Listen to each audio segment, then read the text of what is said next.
Ya, Anita dan pemirsa, kita ke informasi selanjutnya. Ini ada informasi terkait Hari Kartini, di mana menyemarakan Hari Kartini pemirsa sejumlah komunitas wanita berkebaya turut menari dan menyaraikan Hari Kartini di CFD Tamrin, Jakarta. Ya betul sekali Kevin, di mana penampilan wanita berkebaya ini begitu mempesona di tengah modernitas saat ini.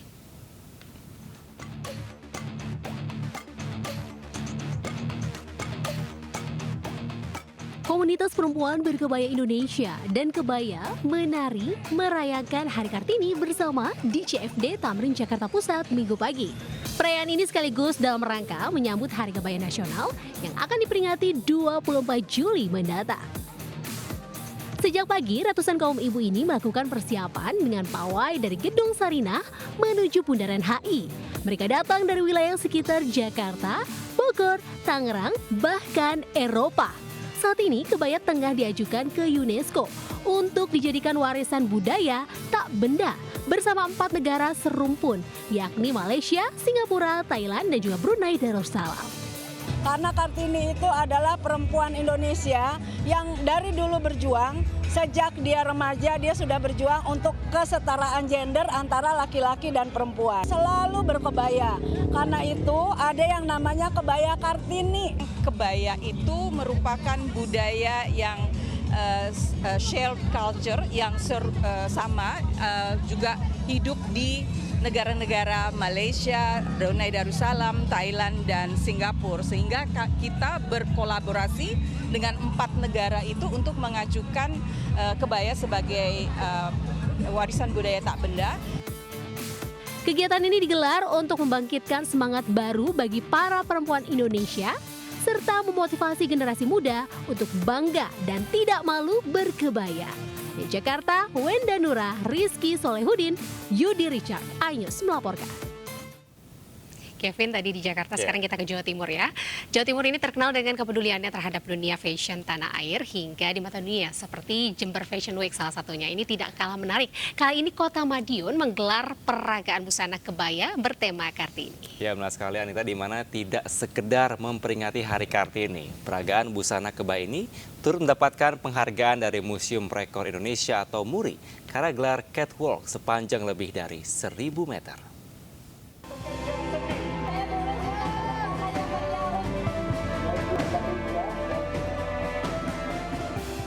Peragaan busana kebaya Kartini ini berlangsung di kawasan Pahlawan Street Center, Kota Madiun, Jawa Timur.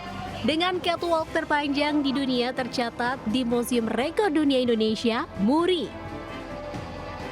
Ribuan Kartini berbaris rapi mengantre giliran catwalk di depan Balai Kota Madiun hingga sepanjang Jalan Pahlawan.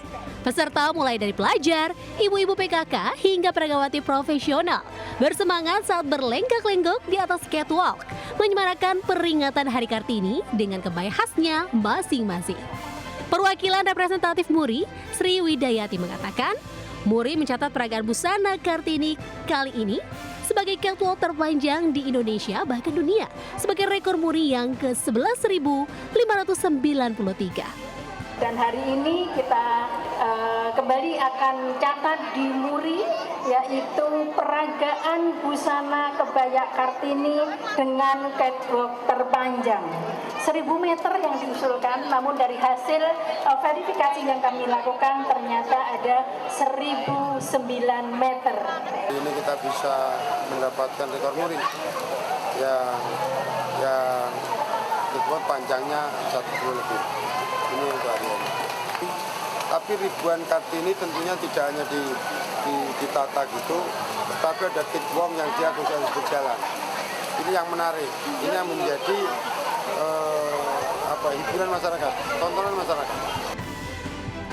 Harapannya, dengan pagelaran pawai busana Kartini seperti ini dapat membangkitkan semangat generasi muda untuk mencintai dan terus melestarikan kebaya. Dari Madiun, Jawa Timur, Arif Wahyu Effendi melaporkan. Pemirsa, seorang ibu 7 anak di Jember, Jawa Timur nekat bekerja sebagai sopir dump truk layaknya laki-laki untuk memenuhi kebutuhan rumah tangganya. Selepas berpisah dari suaminya, sang ibu banting tulang mengangkut batu dengan dump truk hasil kerja kerasnya sebagai mukmin di Arab Saudi.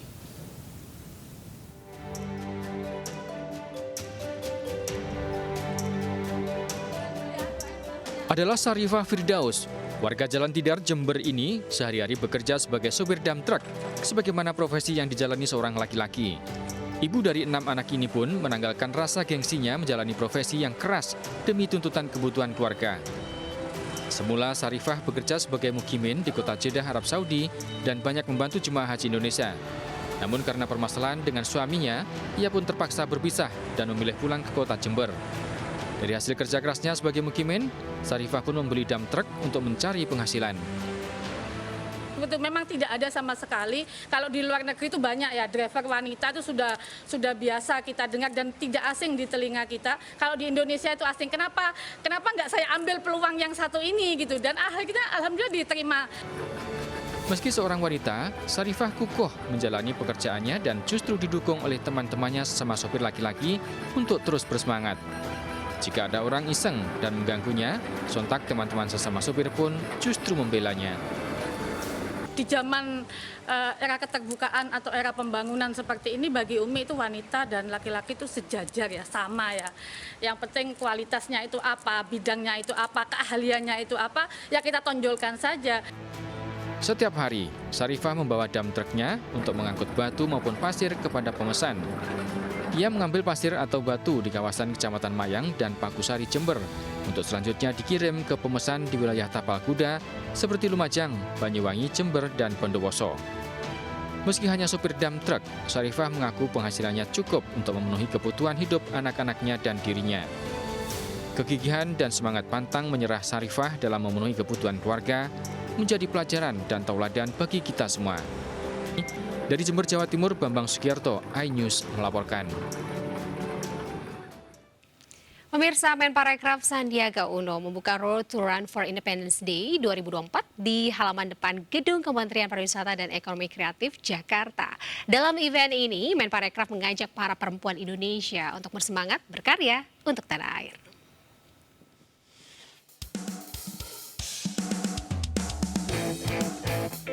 Kemenparekraf menggelar Road to Run for Independence Day atau RFID 2024 di halaman depan Gedung Kementerian Pariwisata dan Ekonomi Kreatif, Jakarta.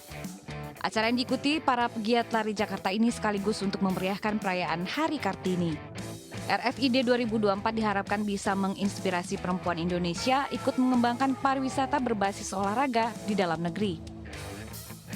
Untuk menginspirasi wanita-wanita yang ada di Indonesia juga agar semua bisa olahraga, nggak hanya laki-laki, perempuan juga wajib olahraga supaya kita sehat. Mereka adalah pelari-pelari yang sebagian menggunakan pakaian tradisional, sebagian lagi membawa semangat go lokal, dan hari ini kita juga meriahkan Road to Run for Independence Day.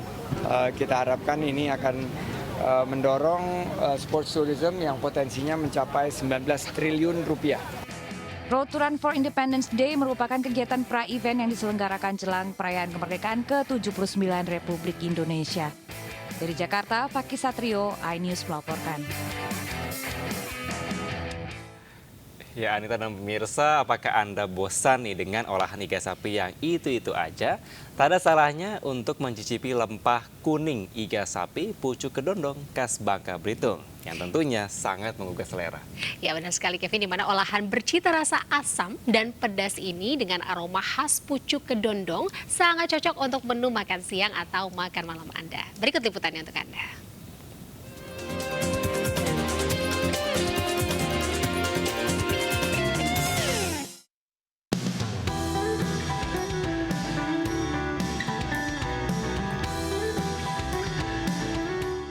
Lempah kuning iga sapi merupakan salah satu kuliner khas Provinsi Kepulauan Bangka Belitung yang begitu lezat dan menggugah selera. Olahan ini semakin spesial dengan pelengkap daun pucuk kedondong yang asam dan beraroma khas. Mengolah lempah kuning iga sapi pucuk kedondong cukup mudah. Dengan bahan iga sapi dan bumbu rempah sederhana seperti kunyit, asam jawa, cabai rawit, dan terasi, serta garam dan penyedap. Bumbu yang telah dihaluskan kemudian direbus hingga matang, kemudian dimasukkan bahan utama berupa iga sapi, dan terakhir ditambahkan pucuk daun kedondong. Olahan lempah kuning yang telah melegenda di masyarakat Bangka Belitung ini menghasilkan cita rasa yang begitu menggoda selera. Rasa asam khas pucuk gedondong berpadu pedas yang pas membuat kuliner legendaris ini cukup digemari. Cita rasa segar dan lezat membuat kuliner yang satu ini sangat cocok untuk menu santap siang atau santap malam bersama keluarga maupun sahabat. Kenikmatan olahan lempah kuning iga sapi ini seakan tiada duanya hingga membuat penikmatnya ketagihan. Sensasi rasanya ketika menikmati lempah kuning daging ini pasti sangat luar biasa. Kalau saya pribadi pun ini rasanya fenomenal dan fantastis luar biasa. Tekstur dagingnya lembut, enak untuk digigit ya di lidah kita. Jadi kita nggak susah-susah untuk mengunyahnya. Terus rasanya pun pas di lidah, masam pedasnya pas banget ya. Bagi Obi Ardi, mengolah lempah kuning dengan pucuk daun gedondong menjadikan kuliner ini semakin sempurna. Ya, ini seperti biasanya sebenarnya lebih mirip kepada lempah kuning ikan sama juga. Cuma akan tetapi di sini untuk lempah daging kita asamnya double. Biasa kalau lempah kuning itu pakai asam Jawa, di sini kita asam Jawa tetap pakai, tapi kita tambah lagi dengan asam pucuk gedondong. Jadi menambah keasaman dan citra rasa untuk aroma daun gedondongnya itu lebih khas. Gitu.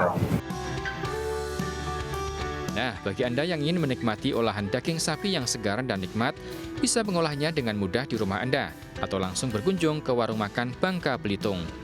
Dari Pangkal Pinang, Bangka Belitung, Haryanto, iNews melaporkan.